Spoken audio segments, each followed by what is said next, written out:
Kia ora, my name's Dr. Mataroria Lynden. I've been vaccinated for COVID-19. Are you going to? I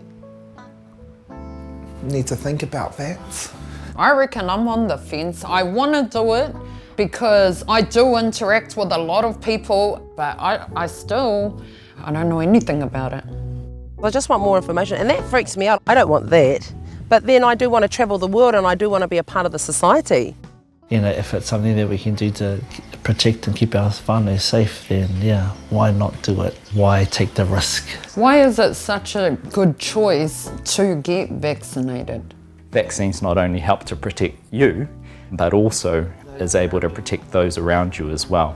We as Māori are always stressing it's about whānau. Well, if this isn't about whānau, you tell me what is.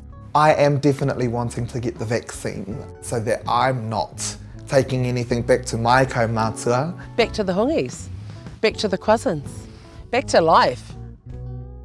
Be a dua, Karawhiua.